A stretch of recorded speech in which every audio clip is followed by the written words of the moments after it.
Olá pessoal, meu nome é Concécio e essa é mais uma live do canal Deus Sem Igreja.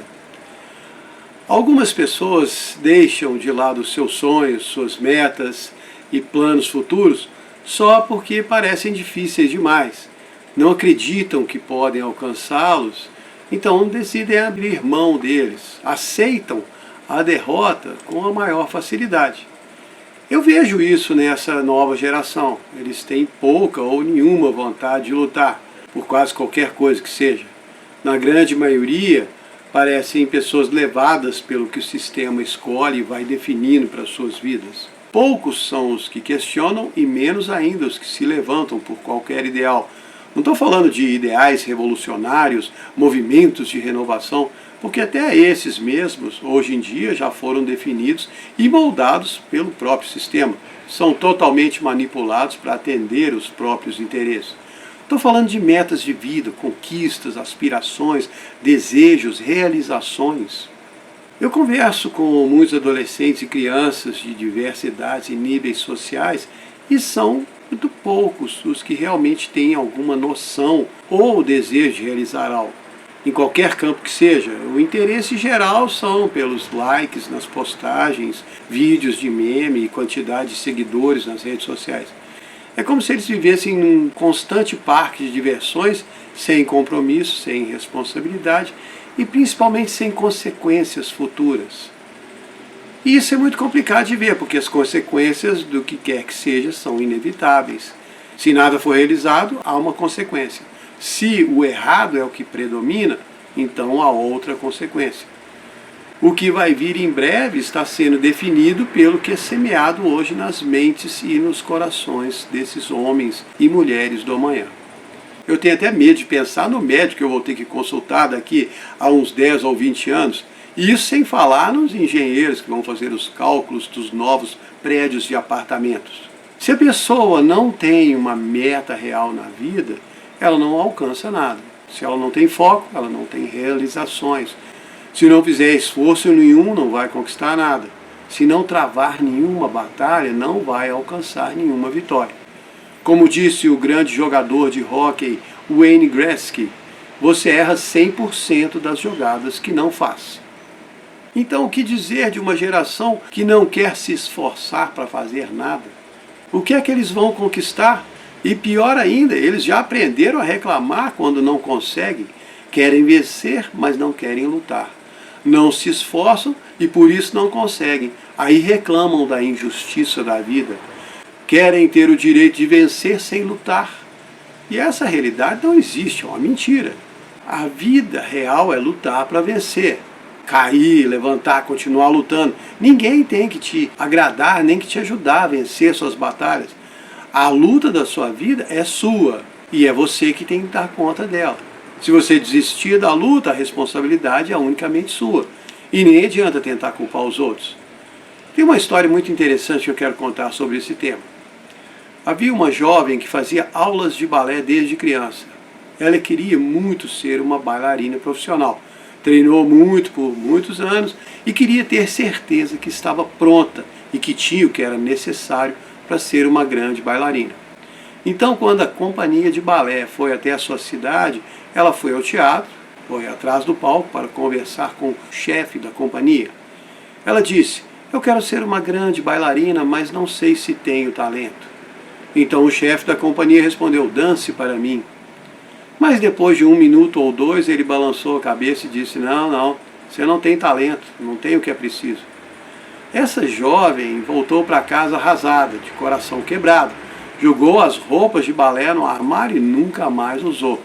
Ao invés disso, se casou, teve filhos, arranjou um emprego de caixa numa loja. E anos depois, ela foi assistir uma apresentação dessa mesma companhia de balé na sua cidade. Na saída, ela encontrou com o velho chefe da companhia, que agora tinha os seus 80 e poucos anos. Ela o lembrou da conversa que tiveram, mostrou as fotos dos seus filhos, lhe disse onde trabalhava. Então perguntou: "Só tem uma coisa que me incomoda. Como você viu tão rapidamente que eu não tinha talento para o balé?" E ele respondeu: "Eu nem prestei muita atenção quando você dançou. É isso que eu falo para todas que vêm me procurar." Então ela ficou muito revoltada. Mas isso que o senhor fez é imperdoável. Você arruinou a minha vida, eu poderia ter sido uma grande bailarina. Mas ele respondeu com muita paciência, não, não podia. Se você tivesse o que é preciso para ser uma bailarina, você não teria desistido tão facilmente, nem daria a menor importância para a minha opinião. E é isso que acontece muitas vezes com as pessoas. Elas querem alguma coisa na vida, querem realizar algo, alcançar um sonho, mas não têm determinação para lutar por isso, para enfrentar os obstáculos e oposições. Então, quando aparece uma dificuldade, qualquer que seja, já desistem sem reclamar e aceitam que não ia dar certo mesmo. Aí procuram a desculpa mais disponível para se conformarem com esse fracasso. E você é realmente quem pensa ser. Se você se acha um derrotado e fracassado, muito provavelmente é no que vai se tornar. E nem vai precisar se esforçar muito para isso. Mas muitas vezes Deus tem mais fé em nós do que nós mesmos. Porque Ele conhece o nosso potencial e Ele sabe para o que nos criou. Mas mesmo assim, muitas vezes Ele tem um trabalho muito difícil, tentando nos convencer de quem nós somos na verdade, ou quem podemos ser se deixar nos transformar. Você não pode desistir por causa dos obstáculos. Quer dizer, pode, mas não deveria. Eu falo assim, mas eu já desisti várias vezes. Deus teve um trabalho enorme me levantando várias e várias vezes, tentando me animar, me encorajar, e muitas vezes até me dando falsas esperanças para eu não desistir. Como assim? Você quer dizer que Deus te enganou? Sim, Ele me enganou. Porque sabia que se eu soubesse o quanto a batalha iria durar, eu tinha desistido. Então muitas vezes Ele me fez acreditar que a vitória estava logo ali na frente, e com isso minhas forças foram renovadas, e eu consegui ir muito mais longe do que eu tinha pensado que conseguia antes. Depois eu percebi e falei com Ele, o Senhor me enganou, mas muito obrigado. Eu cheguei mais longe e não desisti, e vou continuar. Por favor, me dê forças para continuar mais ainda. Eu sei que a vida é difícil, sei que existem muitos obstáculos para tudo o que quisermos fazer de bem, para nós e para os outros. E no cenário geral, essa é uma luta solitária. Se você tem quem te ajude na sua luta, agradeça a Deus. Mas se não tem, bem-vindo ao clube. A maioria de nós luta sozinho e muitas vezes até contra nós mesmos. É por isso que Deus muitas vezes tem que nos enganar, para nós não desistirmos. Se Deus tivesse falado com Noé que iria demorar 400 anos para ele construir a arca, não sei se ele ia ter tanta força de vontade. Mas teve, ficou construindo um dia de cada vez até terminar. Se Davi soubesse que ia ter que fugir por tantos anos antes de se sentar no trono, talvez não tivesse ficado tão entusiasmado com a ideia. Também não sei. Eu sei do meu coração e do quanto eu aguento. Se Deus me der forças para o dia seguinte, vou conseguir. Se Ele não renovar as minhas esperanças cada manhã, eu vou desistir. É Deus que nos dá força para a batalha, como diz o Salmo 18:32. É Deus que me arma de força e aperfeiçoa o meu caminho. Mas eu tenho que perseverar, tenho que lutar. Se eu pedir forças, Ele me dá. Mas se eu não pedir, ou se eu nem me interessar pela batalha, se não tiver o menor interesse em realizar nada, então Deus não pode fazer muito para me ajudar. Eu não quero chegar a lugar nenhum, então não vou. Isaías 40:29 fala: dá força ao cansado e multiplica o poder àquele que não tem nenhum vigor. Ótimo. Mas aí no versículo 31 fala assim: os que esperam no Senhor renovarão suas forças. Ou seja, aqueles que se apoiam em Deus vão ter as suas forças renovadas. Você vai enfraquecer, mas Ele vai renovar suas forças. Aí depois de recarregar suas baterias, você tem que continuar na luta. Mesmo que não alcance a vitória nesse dia, nessa semana, nesse mês, a vitória para nós cristãos é garantida, mas ela não tem uma data de chegada. Algumas vitórias nós vamos alcançando pelo caminho, outras vamos aguardando, mas para alcançar as que estão lá na frente, nós temos que continuar lutando. Lembram da história do Caleb? Esse é um personagem pouco conhecido, mas que eu gosto muito. É um grande exemplo de perseverança. Ele confiou em Deus por 45 anos, engoliu seu orgulho, ouviu desaforos, seguiu calado e ficou firme por 45 anos até alcançar a promessa que Deus tinha feito para ele. Eu contei essa história naquele vídeo, Preciosas Lições da Vida de Caleb, 1 ano atrás, mas preciso contar aqui de novo. Foi assim, tudo começou lá quando os filhos de Israel chegaram na Terra Prometida e Deus falou para Moisés enviar 12 espiões para percorrerem toda a terra, trazerem notícias para o povo. Deus queria que o povo ficasse animado com a terra, aquela terra que mana leite e mel. Isso está lá em Números capítulo 13. Moisés escolheu um representante de cada tribo, e dentre esses 12 tinha um da tribo de Efraim, que era o Josué, o fiel ajudante do Moisés, que depois acabou guiando o povo todo para dentro da terra prometida, e tinha um outro sujeito desconhecido da tribo de Judá chamado Caleb. Os 12 percorreram a terra por 40 dias e voltaram trazendo notícias. Trouxeram os frutos da terra, que eram abundantes, inclusive um cacho de uvas que foi preciso 2 homens para carregar pendurado numa vara de tão grande que era. O Josué e o Caleb voltaram super animados, falando muito bem da terra, mas os outros 10 voltaram reclamando e falando muito mal da terra. Eles começaram a desanimar o povo de entrar e de conquistar a terra prometida. Números 13, 28.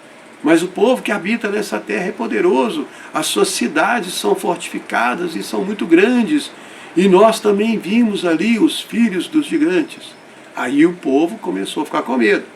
Mas o Caleb se levantou e falou assim, Números 13, 30. Caleb fez o povo calar diante de Moisés e disse, vamos subir com ânimo, conquistar a nossa herança, certamente nós vamos prevalecer contra eles. Mas aí os outros falaram, não, nós não podemos atacar aquele povo, eles são muito mais fortes do que nós. Vimos ali os gigantes e nós éramos como gafanhotos perto deles. E eles acabaram difamando a terra, desanimando o povo. Quando o Caleb e o Josué tentaram animar o povo de novo, eles falaram em apedrejar os dois.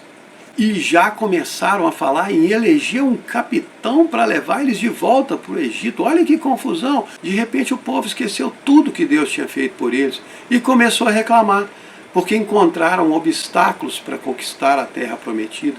Deus tinha prometido essa terra para eles. Deus tinha feito enormes milagres para tirar eles do Egito, abriu o mar para eles passarem a seco, alimentou o povo durante toda a caminhada, e quando chegou na terra, o povo começou a reclamar porque a conquista não ia ser fácil. Mas o caso é que a conquista ia ser fácil se eles tivessem continuado confiando em Deus, mas preferiram reclamar e desistir.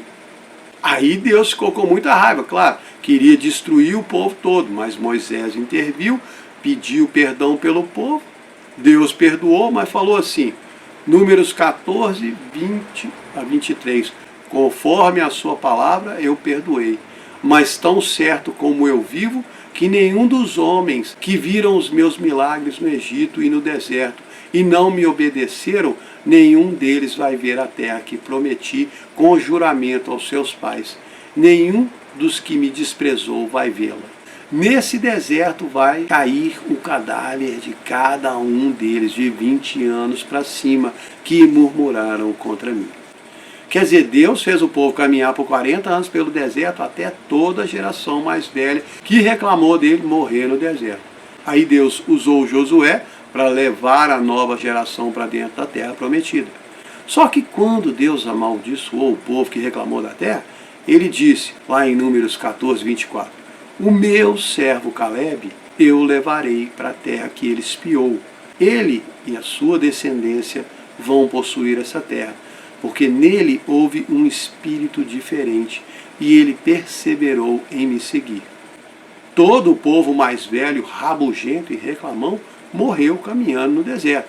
Mas o Caleb não, ele caminhou 40 anos calado no meio desse povo, confiando em Deus, obedecendo e seguindo com a sua luta de cada dia, ajudou na conquista da terra. E aí, lá no livro de Josué, no capítulo 14, versículos 6 a 9, conta que os filhos de Judá chegaram até Josué e Caleb disse, você sabe que o Senhor falou a Moisés a respeito de mim e de ti.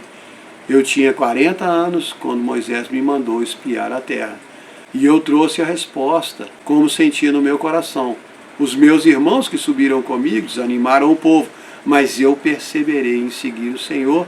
E Moisés jurou naquele dia, dizendo: a terra que o seu pé pisou vai ser sua e dos seus filhos em herança para sempre, porque você foi fiel em seguir o Senhor. E o Caleb continuou falando para Josué, nos versículos 10 a 12. O Senhor me conservou com vida, como prometeu. Andei pelo deserto 45 anos, e agora eu tenho 85 anos de idade, e ainda estou tão forte como no dia que Moisés me mandou espiar a terra. A minha força é a mesma de antes, seja para a guerra, seja para entrar ou para sair. Então me deu o monte que o Senhor me prometeu naquele dia. Sei que os gigantes habitam nele, e sei como as cidades são grandes e fortes, mas o Senhor vai comigo para os expulsar como prometeu.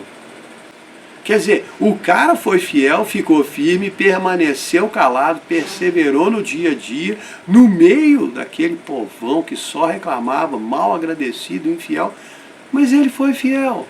Não deve ter sido fácil para ele aguentar 45 anos no meio daquela gente, vendo o povo morrer no deserto, caminhando para longe do lugar que ele tinha visto de perto e que Deus tinha prometido que seria dele. Mas ele ficou firme. E como recompensa, Deus conservou ele com saúde e com a mesma força e vigor que tinha aos 40 anos de idade. E aí, depois dessa, nos versículos 13 e 14, Josué abençoou o Caleb, deu a ele Hebrom como herança por ter perseverado em seguir o Senhor. E para fortalecer o final da história, no versículo 15, conta que Hebrom antes chamava Kiriat Arba, porque quem morava lá era o tal do Arba, que era o maior de todos os gigantes. Ou seja, além de perseverar por 45 anos, seguindo Deus fielmente, aguentando viver no meio daquele povo chato, rabugento e infiel, no final, quando chegou na sua terra, Caleb ainda teve que lutar contra o maior de todos os gigantes. E o que ele fez? Desistiu? Reclamou? Não. Lutou, conquistou e ficou com a terra para ele. Então cada um escolhe o caminho que vai seguir. Os obstáculos vão aparecer em qualquer caminho.